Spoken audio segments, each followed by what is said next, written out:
안녕하세요. 박일정입니다. 네, 먼저 부탁의 말씀. 유튜브와 영상을 많은 사람들에게 홍보에 전달하고 전도해 주십시오. 좋아요, 구독 부탁드립니다. 성경 66권을 모두 영상으로 제작할 수 있도록 구독, 회원 가입 후에 자발적인 후원도 부탁드리겠습니다. 네, 오늘은 셋째 날 지구의 창조에 대해서 다룰 건데요. 지구는 없었다가 창조된 것이 아니고 그 파괴된 하나님의 나라의 일부라는 사실을 제가 알려드렸죠. 거기에 대해서 오늘은 조금 더 자세하게 다룰까 합니다.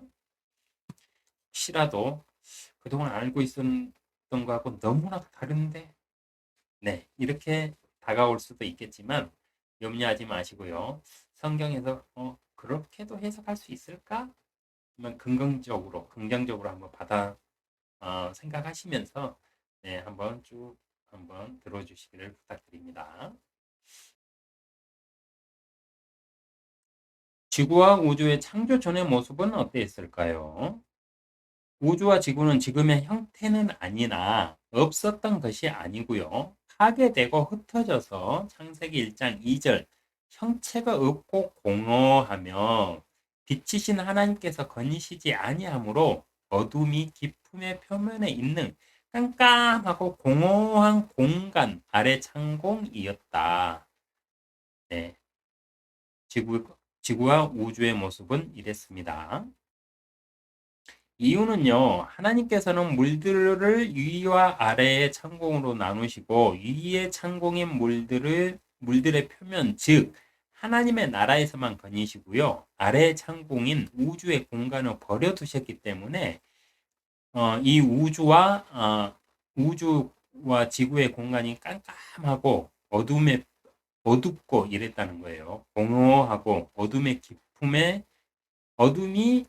깊음의 표면에 있고 깜깜하고 공허한 공간이었다 이겁니다. 왜냐? 빛이신 하나님께서 거니시지 않으니까 빛이 없으므로 네. 그래서 버려두신 공간이었다. 이건 말도 안 되는 주장이다. 네. 아니다. 하늘의 전쟁으로 일부가 파괴되었다고 한다면 이 또한 타당한 주장이다. 네, 하늘의 그 일부가 파괴되었다고 하는 거는 저의 그 해석이고요. 이거는 성경에는 안 나와 있어요. 네, 그래서 전쟁이 있으면 필이 따라오는 것이 파괴들이잖아요. 그래서 제 생각에는 파괴됐을 수도 있겠다. 해서 가장 쉽게 그 해석하고 가장 쉽게 생각해 볼 수 있는 고민거리로 던져드린 거니까 이걸 갖다가 뭐 성경에 교리하고 막 이렇게 결부시켜가지고 감히 무슨 하나님의 나라가 파괴되느냐 어땠느냐 막 이런 식으로 그 너무 오바들 하지 마시고요. 가볍게 생각하세요. 그랬을 수도 있겠다. 네. 해서 네, 그러니까 형체가 없고 공허했을 것이다. 네. 이렇게 해석되는 것도 가장 타당해요. 제가 이렇게 생각을 해보면. 그래서 여러분도 너무 이렇게 너무 뭐라 할까 샤머니즘처럼 맹목적으로 이렇게 판단을 하지 마시고 말씀이 그런가 이렇게 해석도 가능한가를 한번 고민해 보세요. 지구와 우주의 물질은 이미 존재했었다. 지구를 구성하는 물질들이 이미 존재하고 있었다고 주장하는 이유는요. 창세기 1장 9절에 하나님께서 말씀하시기를 하늘 아래의 물들이 한 곳으로 함께 모이고 마른 곳이 드러나라 하시니 그대로 되니라고 기록되어 있기 때문입니다. 자, 만약에요. 우리가 그냥 일반적으로 생각하는 것처럼 창조하셨다고 생각을 한다면 창조라는 게 없는 것을 있는 것으로 만드는 게 창조잖아요. 근데 이 지구는 창조하신 게 아니고 재창조하신 거예요. 재창조. 왜 그러느냐? 하늘 아래의 물들이 한 곳으로 함께 모이고 마른 곳이 드러나라 하시니 그대로 되니라 이랬잖아요. 땅이 있으라가 아니라 마른 곳이 드러나라입니다. 땅을 창조하셨다면 땅이 있으라 말씀하시는 것이 맞죠? 그런데 마른 곳이 드러나라고 하셨으니 땅의 물질은 이미 존재하고 있었으며 존재하고 있는 물질들을 한 곳으로 모아서 지구를 만드셨다고 해석할 수 있는 것입니다.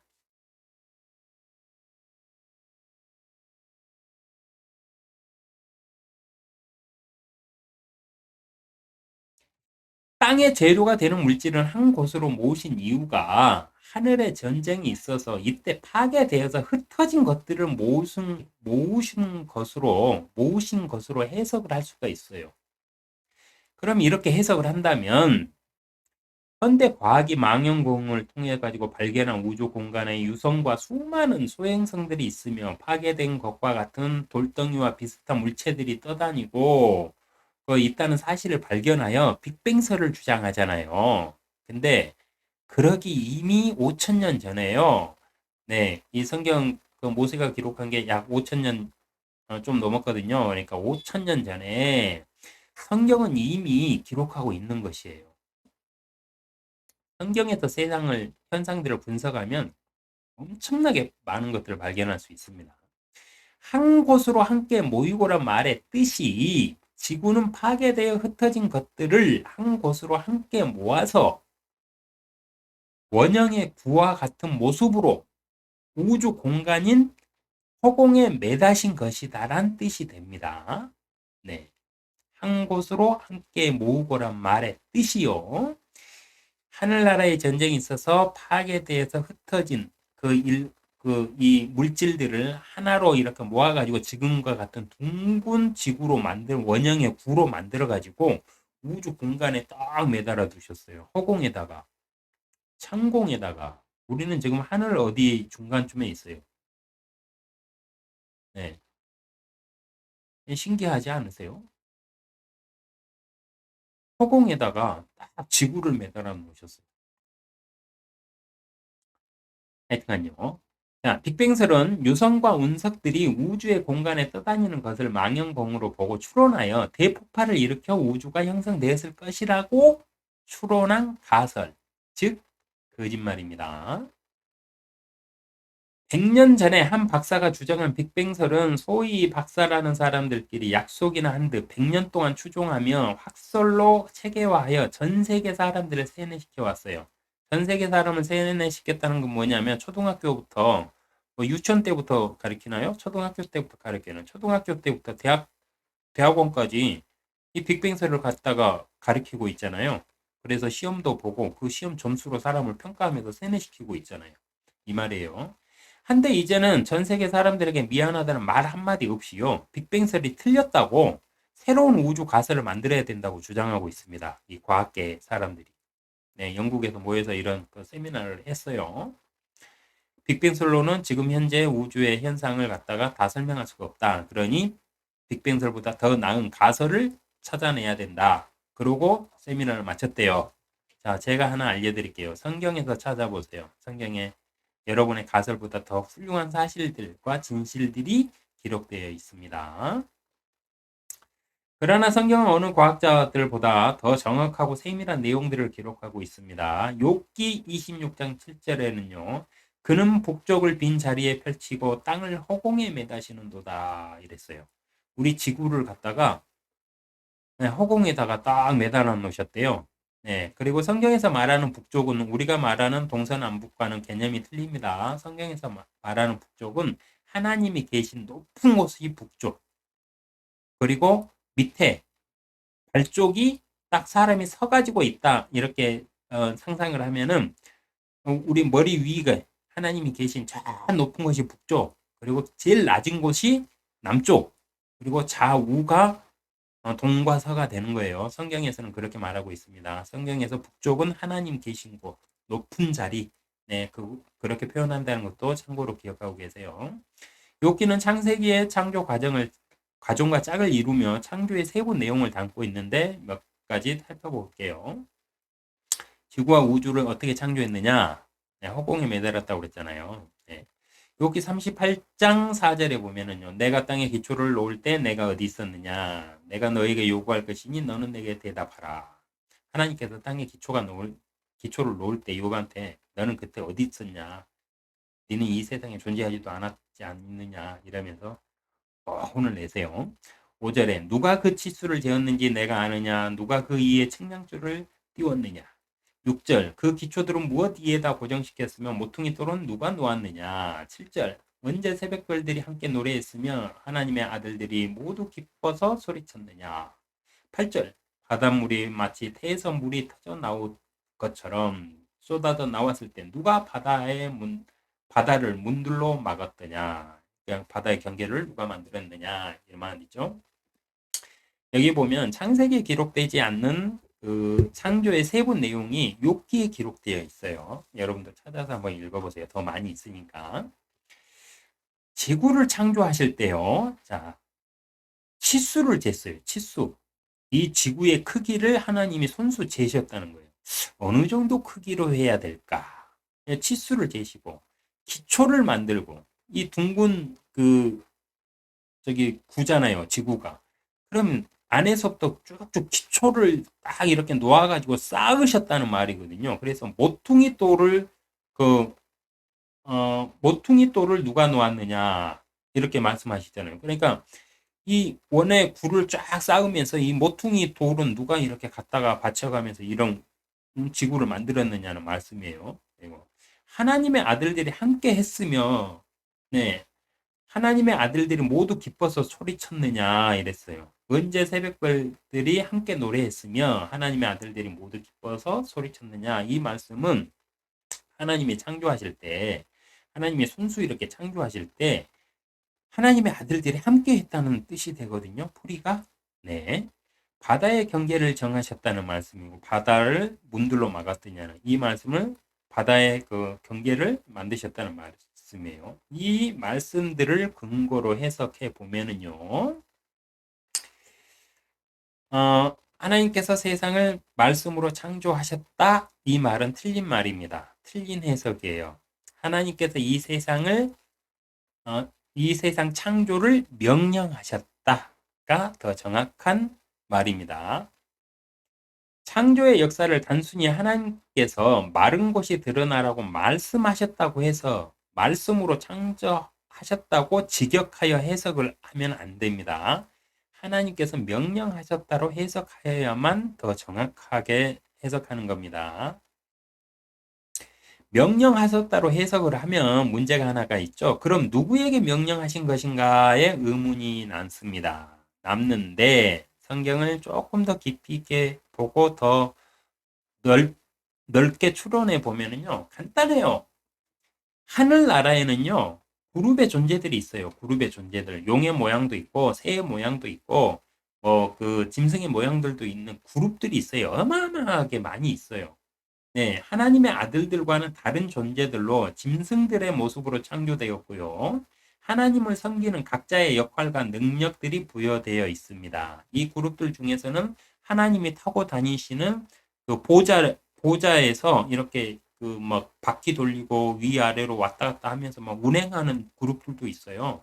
그래서 이 그룹들도 뭐 성경에 많이 기록되어 있어서 안 돼 있어서 그렇지만 기록된 것들만 보면 능력들이 아주 대단합니다. 네. 이런 그룹들이 있고요. 또한 성경에는 하나님의 아들들이 있어요. 하늘나라의 사람들, 우리하고 같은 형상의, 우리하고 같은 모습으로 창조된 하나님의 아들들이 그 하늘나라에 있거든요. 이들을 우리는 천사라고 합니다. 날개 달린 거 천사 아니에요. 그거는 그룹이에요. 그룹. 네. 날개 달려갖고 날아다니는 거 있잖아요. 그거는 새의 종류잖아요. 그 새의 종류는 사람이 얼굴을 하고 있는 새도 있어요.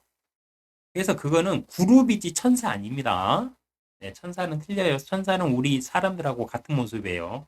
왜냐하면 하나님의 형상하고 같이 창조한 사람이기 때문에 그렇습니다. 그거는 구분하셔야 돼요. 하나님의 아들들은 하나님의 능력과 비슷한 일부 능력을 가지고 있으면서 하나님의 명령에 따라 움직이며 능력을 사용하여 일을 수행하는 것을 알 수가 있습니다. 성경 곳곳에 기록되어 있어요. 하여 명령하셨다로 해석을 할 때는 이들 그룹과 하나님의 아들들, 천사들과 함께 이 지구에 나무도 심고 개울도 만들고 이렇게 하지 않았겠느냐. 이거는 저의 추론입니다. 이런 사실들과 말씀들을 근거로 해석해 보면 무엇 하라는 말씀의 뜻이 말씀으로 창조하셨다는 말과는 전혀 다른 해석임을 알 수가 있어요. 그래서 하나님께서 세상을 말씀으로 창조하셨다. 너무 막연하잖아요. 어떻게 창조하셨는지 안 나오잖아요. 근데요, 하나님은 세상을 말씀으로 창조하신 게 아니고 손으로 작품으로 지으셨다고 그랬어요. 하나하나.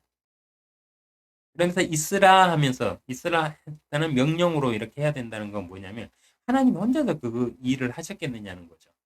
그룹들과 천사들과 다 같이 즐겁게 이 세상 또 다른 세상을 막 이렇게 같이 창조하시지 않았을까요? 네, 저는 그쪽으로 해석을 하고 있습니다. 성경에는 말씀으로 창조하셨다는 말이 없어요. 네, 다들 직역해가지고 뭐 성경학자라는 사람들이 신학 박사라는 사람들이 자기들 논문 그 박사학위 따려고 막 주장한 말들이 막 이렇게 지금까지 오는 건데 성경에는 말씀으로 창조하셨다는 말이 전혀 없습니다. 오히려 명령하셨다는 말은 아주 많이 등장을 해요. 그래서 무엇 하라, 뭐 있게 하라, 있으라 이건 명령하신 거잖아요. 명령어예요. 명령어. 그렇기 때문에 하나님께서 세상을 명령하시고 창조하시기 세상의 창조를 명령하셨다. 그래서 창조되었다. 그리고 손수 같이 만드셨다. 이런 식으로 해석하셔야 돼요. 그냥 막연하게 하나님께서 그 말씀으로 창조하셨다니까 너무 막연하잖아요. 너무 생뚱맞고. 그러면 하나님하고 친밀감도 안 생기고 너무 먼 신과 같은 존재가 되어버리잖아요. 근데 하나님은 인격적으로 우리에게 오셨어요. 그래서 자기 치부도 창세기 시작에서부터 자기 치부를 밝히시고 계세요. 그런 분을 너무 막 우리 세상에서 우상한 것처럼 맹목적인 신으로 막 절대 뭐 신으로 해가지고 샤머니즘 중으로 해가지고 막 절대 신이니까 뭐 신은 다 할 수 있어 뭐 어떠고 저떠고 이렇게 해석하는데 그건 다 잘못된 겁니다. 가면 갈수록 그런 신이 아니라는 것을 제가 다 성경의 근거로 밝혀드립니다. 지구의 창조는 파괴되고 흩어진 것들을 한 곳으로 모아서 원형의 구로 만들었을 것으로 추정해 볼 수 있으나 단순히 신적인 능력으로 하나님께서 없는 것을 말씀으로 뚝딱 만들었다. 도깨비 방망이로 뚝딱 뭐 금 나와라 뚝딱? 이거 아니에요. 사람의 개념입니다. 성경은 그렇게 기록되어 있지 않았어요. 주장은 생각과는 거리가 먼 자의적인 해석일 뿐이에요. 사람의 자의적인 해석, 성경적이지 않습니다. 하여 이 세상은 하나님의 명령으로 이루어졌다로 해석하는 게 가장 성경적입니다. 말씀으로 창조하셨다가 아니에요. 이 세상은 하나님의 명령으로 이루어졌다. 네. 하나님께서 직접 손으로 만드셨어요. 지구를. 우리 지구를요. 하나님께서 직접 손으로 만드셨어요. 시편 8장 6절을 보면 주께서는 그로 하여금 주의 손으로 지으신 작품들을 다스리게 하셨으며 만물을 그의 발 아래 두셨으니 라는 기록이 있습니다. 이 기록에 보면 예수님으로 오신 그 하나님께서 예수님으로 오셔서 예수님의 발 아래에 자신께서 하나님 태초 아니 이 지구를 창조하실 때 손수 지으신 작품들을 그의 발 아래 그렇게 이렇게 두셨으니 이러거든요. 다스리게 하셨다는 소리예요. 그러니까 여기서 주목할 것은 지구를 창조하실 때 주께서 손으로 직접 지으셨다는 거예요. 근데 지으실 때 어떻게 지으셨냐? 작품으로 아주 공을 들여가지고. 네, 시편의 말씀을 하나님께서 손으로 지으셨다고 하셨으나 하나님께서 혼자 손으로 지으신 것인지 천사들과 그룹들과 함께 손으로 지으신 것인지는 알 수 없어요. 왜냐? 성경 기록이 없습니다. 다만 인간적인 추론을 해보자면 함께 하시지 않았을까 하는 측만 있을 뿐이에요. 그러나 어떤 경우로 해석을 해도 저처럼 이렇게 그 그룹들과 천사들과 함께 만들었다, 지으셨다고 해석을 하더라도 하나님께서 측량하시고요. 계획하셨잖아요. 지구의 사이즈도 재고, 어떻게 만들까 이렇게 계획하시고 명령하셨잖아요. 명령하시고 직접 손으로 또 창조하셨잖아요. 창조하신 건 사실이므로 하나님께서 창조하신 사실은 불변한 진리입니다. 창조의 과정은요, 추론해 볼 수 있어요. 뭐, 천사들하고 같이 만드셨을까? 아니면 혼자서 이렇게 하셨을까? 뭐, 추론해 볼 수는 있어요. 그러나, 창조의 주체를 다른 무엇으로 진화론처럼 해석하는 것은 불가능합니다. 불가합니다. 이게 무슨 뜻이냐면, 그런 식으로 막 넓혀가지고 해석을 하다 보면, 그래? 하나님께서 이걸 다 만드신 게 아니고, 진화론에서 박사들이 말하는 것처럼, 뭐, 짐승 몇 마리를 이렇게 해놨는데, 그들이 막 이렇게 진화해가지고 지금 사람 된 거 아니야? 막 이런 식으로 각각 엉뚱한 해석까지 가지 말라는 소리예요. 그건 불가능합니다. 세상은 하나님께서 창조하셨고요. 진화가 아니라 창조입니다. 진화론과 창조론, 어, 네. 첫 번째 시간에 제가 살펴드렸었죠. 네. 자, 지구와 우주의 창조에 담긴 뜻도 한번 해석해 봐야 되겠죠. 지구와 우주에 담긴 뜻. 하나님은 왜 이렇게 순수 작품으로 지구를 만드셨을까? 네. 쉽게 그냥 하나님은 전능한 신이니까 땅이 있으라 하고 명령해가지고 없는 무에서 유를 딱 만들어내시는 게 아니라 손수 흩어진 것들을 다 모으셔가지고 거기에서 이렇게 뭐 다듬고 모퉁이 돌도 놓고 뭐 이렇게 해가지고 사이즈 치수 재고 측량해가지고 다 이렇게 만드셨다는데 공중에 이렇게 떠가지고 딱 유지되게끔 딱 그거를 크기까지 다 측량해가지고 만드셨다는 거잖아요. 굉장히 과학적이신 분이에요. 네. 근데 그런 뜻이 뭘까? 그렇게 하신 뜻. 네. 셋째 날 하나님께서 하늘 아래 물들이 한 곳으로 모이고 마른 곳이 드러나라고 말씀하셨습니다. 하여 단순히 말씀으로만 창조하신 것을 뜻하는 것은 아닙니다. 하나님께서 지구와 우주를 직접 손으로 창조하시고 작품으로 만드신 이유는요. 사람들을 위한 것입니다. 사람을 위한 것. 아담을 위한 것이었어요. 그 안에서 번성하며 사람들이 그 안에 이 지구에서 번성하며 행복하게 살라고 자신의 형상대로 자신의 모습을 따라 창조하신 사람들을 위해 직접 손으로 만들어 주셨는데요. 이 말씀은 우주와 지구의 모든 것을 사람을 위하여 사람 때문에 창조하셨다는 말씀이 됩니다. 해서 사람이 경작할 사람이 없었을 때는 모든 것들이 다 창조되어 있지만 운행을 안 하셨잖아요. 그 이유가 이거예요. 이 지구를 만드신 이유가 이 지구의 태양계를 만드신 이유가 사람들, 하나님의 모습과 형상대로 만든 사람들 자신들의 자녀들을 위해서 만드신 것이에요. 우리 사람들이 단순히 하나님의 창조물이 아니고요. 하나님의 아들과 딸들로 창조되기 때문에 하나님은 자식들을 위해서 작품으로 이 지구를 만드셨다는 겁니다. 이 위대하고 놀라운 사건을 단순히 하나님은 전능하신 창조주이시니 말씀으로만 뚝딱 지구 나와라 뚝딱 해서 창조하실 수 있는 분이라고 해석하면 성경 해석을 포기한 사람과 똑같습니다. 성경 읽기를 포기한 사람이고 성경을 갖다가 뭐 자기 먹고 살려고 설교를 할지는 모르지만 연구하지도 않고 그냥 자기 주장만 그냥 성경을 빗대서 자기 주장만 하는 사람일 뿐이에요.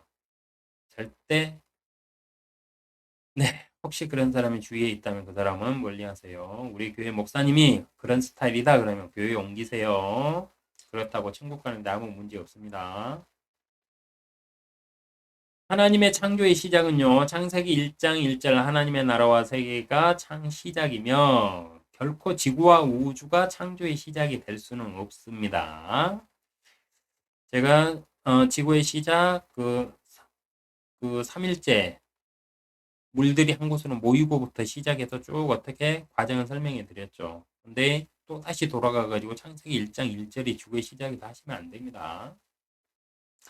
창세기 1장 1절이 창조의 시작이 이 우주가 된다면 어떤 문제들이 생기냐면요. 하나님께서 왜 창세기 1장에 첫째 날, 둘째 날을 기록을 해 주셨냐면 그 이유가 있어요. 그 이유가 뭐냐면은 그 하나님의 세상이 이미 오래전부터 존재하고 있었다. 그 앞에서 살펴드렸죠. 그리고 지구는 3일째 물들에서 마른 곳이 드러나라, 아랫물들에서 마른 곳이 드러나라로 시작되었다고 제가 살펴드렸잖아요. 여기까지 말씀을 다 해드렸는데도 불구하고 이거를 인정을 안 하고 창세기 1장 1절은 지구의 그 시작으로 받아들인다. 그러면 어떤 문제들이 생기냐면요. 하나님은 사람들의 필요에 의해서 탄생한 창조주가 될 수도 있습니다. 이는 하나님을 세상과 사람의 근원으로 꾸며서 신격화하여 만들어낸 창조의 신으로 타 종교의 신과 같은 우상으로 인식될 수 있기 때문입니다. 이 말이 무슨 말이냐면은 창세기 1장 1절이 그 세상의 시작, 우리가 사는 세상의 시작으로 잡는다면 그럼 하나님은 누구고 그 하나님이 있다는 증거가 어딨냐? 영원한 세상 니네가 말하는 천국이 있느냐? 거기에 대한 답을 못해요. 그러니까 다른 종교들처럼 그렇게 너네도 창조의 신을 꾸며낸 거지. 어떻게 그게 진짜 신이라고 말할 수 있느냐. 이런 반문을 그 당할 수가 있겠죠. 이 뜻입니다. 이유는요, 인간 세상 이전에 신의 세상이 존재하지 않았다면 신의 세상과 인간의 세상의 출발점이 동일하게 되므로 인간이 창작하여 종교화했다는 결론도 가능하기 때문이에요. 앞서서 설명드렸죠. 자, 하나님의 창조의 시작은 창세기 1장 1절 하나님의 나라와 세계가 시작이며 결코 지구와 우주가 창조의 시작이 될 수 없습니다. 네, 하여 성경 해석 또한 신으로부터 출발하지 않고 인간 세상으로부터 출발점을 잡는다면 결국 인간 이전의 세상은 알 수 없는 것이잖아요. 이 세상이 창조되었고 어떻게 창조되었죠? 인간이 어떻게 그 창조되었는지 그 이전은 알 수가 없잖아요. 그러면 영원한 세상은 막연한 신의 영역이 될 수밖에 없거든요. 예, 성경을 해석할 때 신으로부터 출발하지 않고 인간 세상으로부터 출발을 한다? 그러면 결국은 인간 이전의 세상은 알 수가 없는 것이 되고 영원한 세상은 막연히 신의 뭐 그런 세계가 있겠지 뭐 정도밖에 안 된다는 뜻이에요.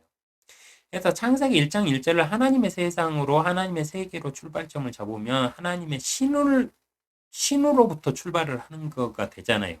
근데 창세기 1장 1절을 갖다가 이 세상의 창조로 그 시작점을 잡아버리면 하나님의 신의 세계가 아니라 이 세상 그 지구의 그 인간의 세계가 시작점이 돼버리잖아요. 그러니까 많은 문제를 일으킬 수 있어요. 하여 하나님께서는 일부러 첫째 날과 둘째 날을 창세기 첫 시작에 기록해 주신 겁니다.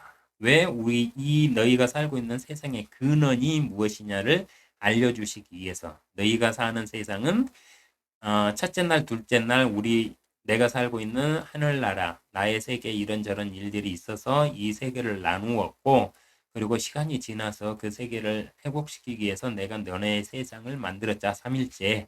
네, 그 내용을 일부러 기록해 주셨다는 거예요. 그래야 신에 대한 근거도 흐트러지지 않고 사람에 대한 기원이나 사람에 대한 근원도 확실해지잖아요. 그래서 하셨다는 말씀이에요. 하여 하나님께서는 성경의 시작인 창세기를 시내산에서 40일 동안 모세에게 말씀으로 가르치시어 기억하시고, 네, 이거는 이제 그 나중에 출애굽기 이 구절에 가면 제가 말씀 한 번 더 짚어드릴 건데요.